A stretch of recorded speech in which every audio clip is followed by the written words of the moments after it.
Évangile de Jésus-Christ selon saint Luc, chapitre 10, les versets 1 à 12 et 17 à 20.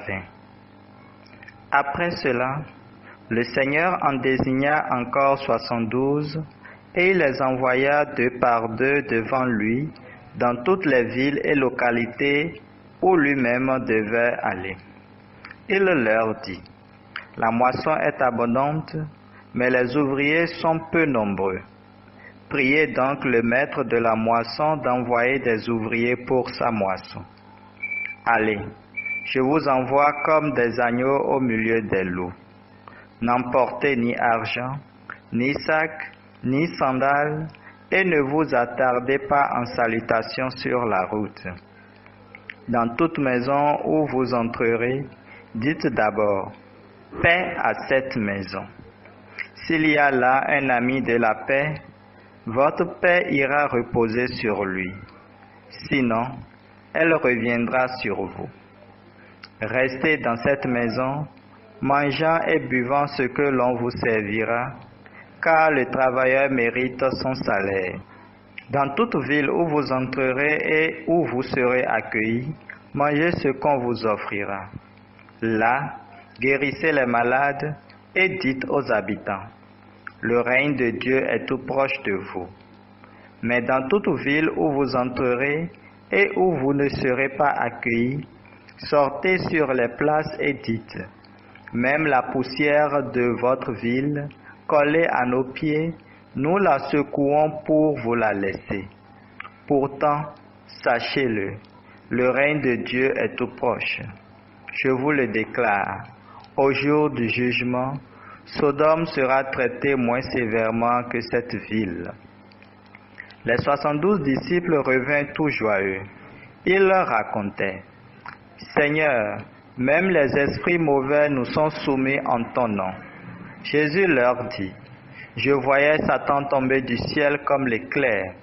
Vous, je vous ai donné pouvoir d'écraser serpents et scorpions et pouvoir sur toute la puissance de l'ennemi, et rien ne pourra vous faire du mal. Cependant, ne vous réjouissez pas parce que les esprits vous sont soumis, mais réjouissez-vous parce que vos noms sont inscrits dans les cieux. Acclamons la parole de Dieu. Méditation. Thème de la méditation. Allez. Aujourd'hui, nous remarquons certains parmi la multitude qui ont fait leur possible pour se rapprocher de Jésus, qui, en contemplant les champs de blé, leur parlent. La moisson est abondante, mais les ouvriers sont peu nombreux. Priez donc le maître de la moisson d'envoyer des ouvriers pour sa moisson. Soudain, il fit son regard sur eux et se met à en choisir quelques-uns, un par un, toi et toi et toi, jusqu'à en avoir 72. Perplexe, ils l'entendent dire d'aller deux par deux dans tous les villages et endroits où il ira. L'un d'entre eux a peut-être répondu: mais Seigneur, je suis juste venu pour t'écouter, car tout ce que tu dis est si beau. Le Seigneur les met en garde contre les périls qui les attendent. Allez, je vous envoie comme des agneaux au milieu des loups. Et en utilisant les images habituelles des paraboles, il ajoute: n'emportez ni argent ni sac, ni sandales. L'interprétation du langage expressif de Jésus étant: laissez de côté les recours humains. Je vous envoie et cela suffit. Même si vous êtes loin, vous êtes à mes côtés. Je vous accompagne.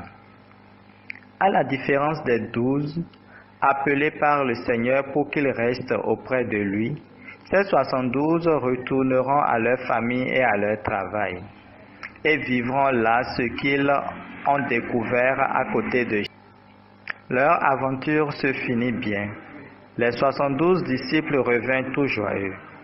Assis autour de Jésus, ils ont dû lui raconter leur expérience de ces 2 jours pendant lesquels ils ont découvert la beauté d'être. En nous rappelant aujourd'hui de cet épisode lointain, nous nous rendons compte qu'il ne s'agit pas d'un simple souvenir historique. Nous nous sentons concernés, nous pouvons nous rapprocher de Jésus présent dans l'Église et l'adorer dans l'Eucharistie.